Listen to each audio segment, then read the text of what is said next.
So, this episode's gonna be about wealth, once again, and money and business and all these great things, if you find them great. If you do not find them great, it's gonna be not the best episode for you, but I assume it could be interesting, not only because I talk about this exact thing or this exact article, but I'm also going to talk about different things and other things but this article. But yeah, see you after the intro. After the motherfucking intro. The intro that is fucking loud. I do hope that the audio quality is fine, just because I do not have a carpet in my room, and apparently there is just so much echo here. It is just amazing. I do just still have my blankets here all over the place, but I don't know. I do just really hear that there's a lot of echo, but you know what? Quality doesn't matter that much. As long as I'm fucking energetic here, as long as I'm enjoying what I'm doing, I think it's fine. And this episode might be edited as well. Just because I do want to see what I can do with my creativity and what I can just get out of this episode with some editing, even though podcasts in general aren't that edited, and I do not even know if the audio is actually gonna be edited. Maybe I'm gonna just cut out parts that are just silent. Really, sometimes I'm thinking about things and it is just okay, I'm listening to someone that is thinking and not saying anything, and it is not the best thing. But yeah, I hope I'm also bright enough, but I think I'm just having a glass of water, or I had a glass of water on my table, and I was like, where the fuck is the fucking glass of water? And I was always just looking out for it to just not, throw it off the table or something, or just spill it. Yeah, because then everything would be fucked on my fucking table. Would not be nice, would be just pretty severe. But yeah, as I said, we are going through an article today, and this article is from the Ink.com website once again.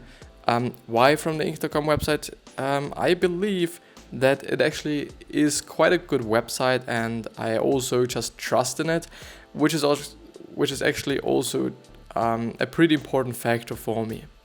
I do not want to go through something that I do not kind of trust in. It's like I do not want to spread things that I kind of feel like it is not true, or kind of feel like, what they're talking about there is not really the case or something. So just I think you understand what I mean. So yeah, as you can now see for the YouTube viewers on the screen, we're going through this founder turned a unique acquisition into a 10 million business in just 3 years without venture capital. He needed capital for some big plans, but didn't want to seed control. I don't fucking know what it is pronounced. That required a different kind of investor. Apparently, I guess it is about this guy, but I don't know. So Virtual founder Ron Mitchell. Illustration by Gabriela Pesquera. The fuck is this illustration? It is not an illustration. It is just a fucking photo with some... Yeah, okay, it's an illustration in the background, but... Nah. I don't really think that he himself is an illustration. The thing is, something that I've gotten actually recently also was talking about is there is no need, for drawing or illustrating people like real life, real life picturing or real life drawing or ultra realistic drawing as you might find it on YouTube or Instagram or whatever.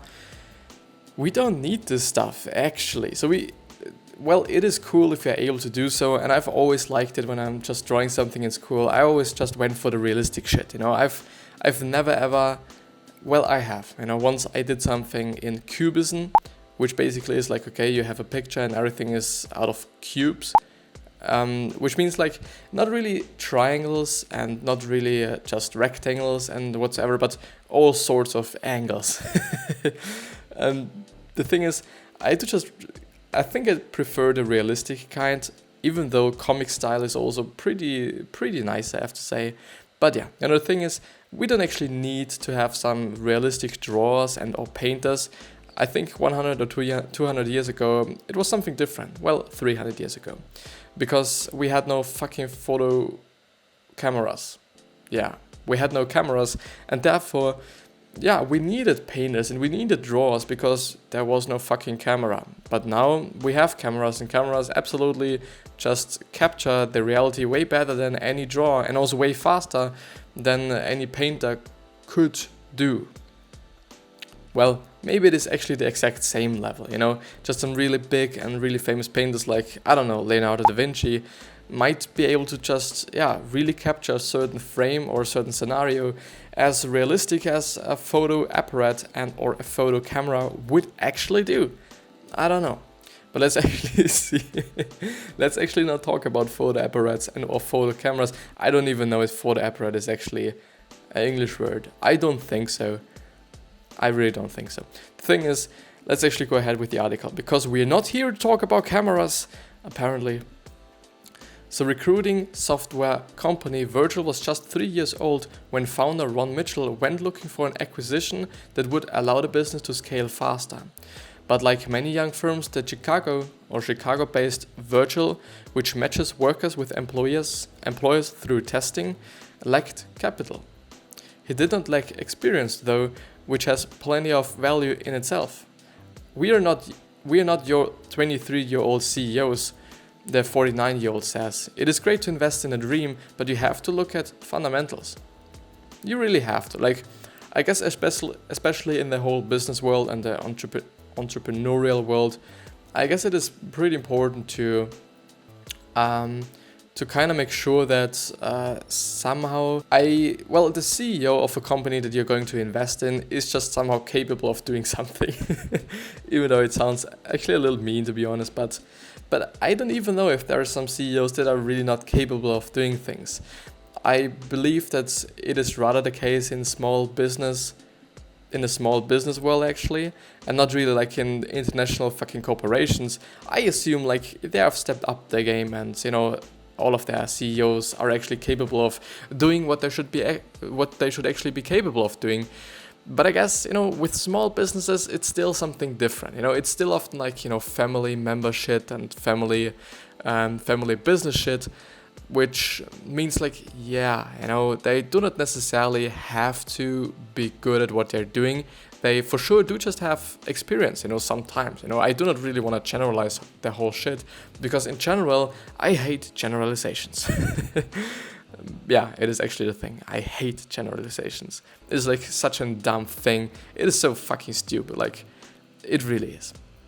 But the thing is, investing into a firm or investing into a company where you completely know that the CEO is not capable of doing his job or doing her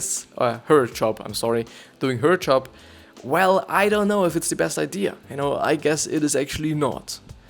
I assume so. Just because like, the CEO basically is leading the whole firm, or he should or she should be leading the whole firm. And if he or she is not capable of doing that, well, I don't know if this sounds good for the company. I guess actually not.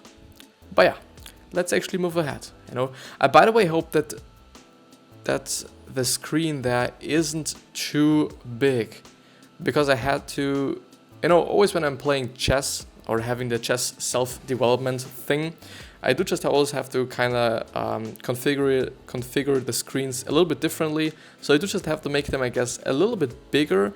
But as such, it looks quite good at the time, It really looks good, No, I think I'm not gonna change up anything. Anything. Yeah, so his fundamentals said no to venture capital. Too much focus on hypergrowth and not enough emphasis on cash flow. By the way, Seth Godin did a really great episode on his podcast Akimbo. It is AKIMBO on cash flow. Because before I didn't really know what cash flow is. I still don't know what cash flow is because I forget a lot of things that are not really necessary for me. But he did a really great episode on that. So if you're interested in what cash flow is and getting a little bit of an example or something, then check out Akimbo. It is just a great podcast, As I've been talking about it before, it really is a great podcast, It is amazing. Amazing. So Mitchell had been down that road before as both an investor in the late 1990s and a serial entrepreneur in the career development industry since 2002. And his acquisition target, a hospitality talent recruiting company called H Careers, was being invested by a public company called DHI Group. He would have to orchestrate a complex carve-out.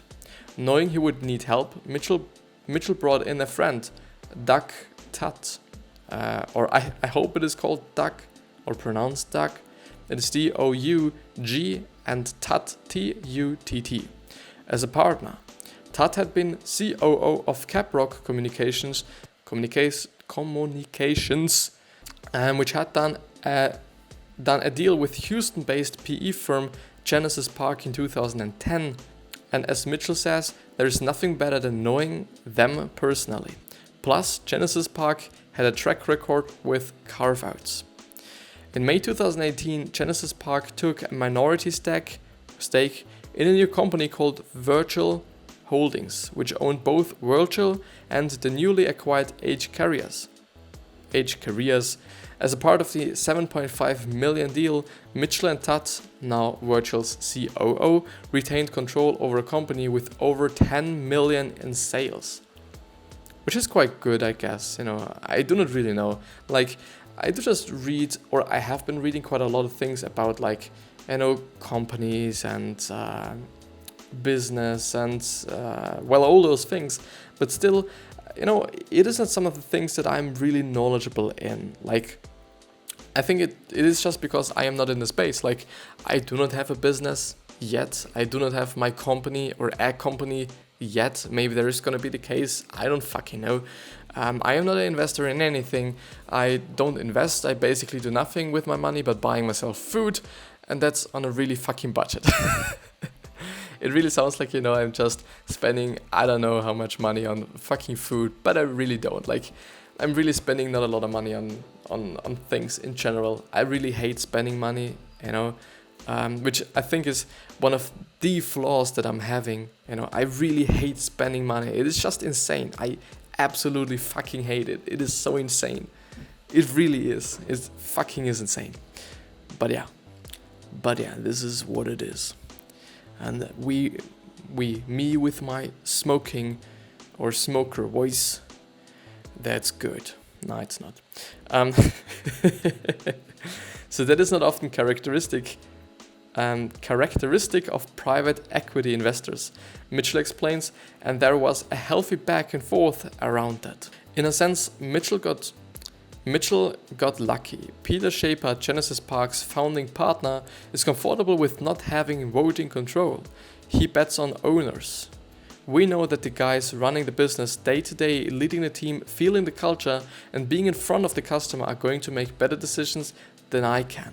And I apparently think that is actually a very, very, very, very, very, very good strategy and pretty good mindset, because I think it is actually the case. Unless you're actually also a business owner and you've been in the exact same space with the exact same customers and the exact same employees or whatsoever, even though might not be that possible for years as well. I do not think it is the case. I do not think it is possible. But theoretically, potentially, there is a chance, that it actually could be the case. Therefore, I do also believe in that. Unless the CEO is just so fucking incapable of doing anything, I would also bet on the owner, up to this point, or the person who was the owner up to this point. He says, noting that 10 to 20% of his deals involve minority stakes. Still, Schaefer helped build Virtual Holdings' strategic timeline, a short-term plan, a medium-term plan, and a long-term plan. The first challenge was to turn H Careers, which had previously relied on DHI Group's centralized HR, legal, accounting, and IT services, into a self-reliant company. Next up is integrating Virtual's technology into H Careers, a process Schaefer concedes is taking longer than expected. That could delay the long-term goal of market dominance, which depends on how H Careers established 2,500 fucking customers and clients. That's amazing. That really is amazing. Including major hotel brands like Marriott. We have been talking about, I don't even know what it is pronounced, but we have been talking about Marriott in the last episode. That is something like called like, okay, the $3 billion, or was it 3 million? I kind of assume it was 3 billion, but I'm not quite sure. The $3 billion hotel and resort firm and or company, something like this, you know. It's been also an article on the Inc.com website, and it was all about actually a success story, you know, a pretty amazing success story, all about, you know, a man working in hotels and resorts for quite a long time and then starting his own thing and actually getting pretty successful with it. An amazing story. From rags to riches, well, yeah, I assume, I don't know, but somehow from rags to riches, or somewhat rags to riches. But yeah, so like Marriott, or Marriott, I assume that is actually French, I don't know why. Hyatt, or Hyatt, and Hilton react to a new platform. If it lands well, Genesis Park plans to invest more to help virtual holdings scale. If it doesn't, Shaper says he will invest in whatever course correction is necessary. He has no timeline for an exit. And that capital is obviously important, but Mitchell says he values Genesis Park's console as much as he does its financial resources. Recently, he has been taking advantage of the firm's marketing team to work through the complexity of combining two businesses and recrafting them. And I think it is definitely also just pretty, well, you know, pretty kind of tough to connect two firms, also because of the people that are working for you, like your employees. I think it really is like, you know, if you have employees from one firm that have been led by just a different company just for years or something, and then you have your company, and then now let's work together. Yeah, not gonna fucking work, I guess. You know, I'm just guessing, you know, I'm thinking about it as like on a human kind of scale or base, or with humans in mind. I don't know. I kind of believe that it won't be that easy. It really won't be. But yeah, you know. But yeah. So we probably speak to Genesis Park every week, Mitchell says. Not because we have to, but because we want to. And this is amazing, you know, to just have some partners and have people around that that you actually like and they actually also want to talk to and want to just do business with and whatsoever. I think it's great. You know, I really believe it's great. But what I'm seeing there as well is actually that I do not want to have it as big as it is. In the other episodes, or the other episode on the Inc.com website, if the text was also so close to the edge of the screen there, which I actually do not like, even though as I'm reading there, it is not quite bothering me. But normally it really is bothering me. Like, it really is, you know, from a design perspective, and this really is kind of the drawback of being a graphic designer and just somehow, you know, having to do something with graphic design every single day. It is actually the downside of it. Like, you know, you see things, you know, also typography mistakes and whatsoever, you know, some things that you can actually see very, very, very, very often is people crossing, let me show you. I don't know what it is called actually, but the G has somehow a curve and or just such a swoosh or whatever you want to call it on the bottom of it. By underlining text and by underlining type, it often is the case that you strike through it. And this is not good. You know, you should not be doing this because it really is not the best thing for the readability. Like, you don't have just some letters that are a half G and a half A somehow just because you're striking through it, and it could just be like A. Like, it really is just not good for the readability. And if you're just, for example, also having a book or something, just don't fucking do that. You know, that's the advice. Don't fucking do that. And also like having everything justified, you know, also not that good. Just because, like, can I zoom? Thanks. I do just see. What the fuck did I do now? What the fucking hell? Oh, nothing. I didn't do anything, I guess, at least. The thing is, having justified text, especially in very, very, very tight spaces, well, actually very broad spaces, I'm sorry, very broad spaces is not really the best thing you can do, just because there's gonna be a lot of rivers there, and they're actually called rivers. In German, they're actually also called actually rivers. Well, not really, but yeah. In typography, rivers or rivers of white, okay, rivers of white, they seem to be called in English, are gaps in typesetting which appear to run through a paragraph of text due to a coincidental alignment of spaces. Yeah, and there is quite a good example. You can definitely see the white space there. You can see a line, you know, and there should not be a line. And if you're just using a lot of justified text, chances of having it are pretty fucking high. The best thing to have is just left or right aligned text. The thing is, right aligned text, is it actually called right aligned? I don't know the justified, you know, or left-sided text or whatever. You know, we normally have texts that are aligned on the left side, and we really rarely have text aligned on the right side. As, you know, a design thing and a design kind of element, it is totally fine, you know, to use right aligned text. The thing is, like here, you know, normally we do not read in such a way because it is pretty difficult then to find the next line, just because you have everything aligned on the right hand side, and the text is gonna look like this. You know, you're gonna have just a really. I'm gonna show you. You know, before I just talk about some shit there, I'm gonna show you. Like you can see there, the line is not always in the exact same place. You know, different than on this side. You know, on the left side. It just makes it more difficult to find the lines, and it is not really as well that good for the readability. But yeah, I think that's gonna be it with the episode. I wish you the best health, wealth, happiness, and also success. And I also hope that you're going to remind yourself on how you gonna be remembered. So basically, your legacy. I'll see you the next time.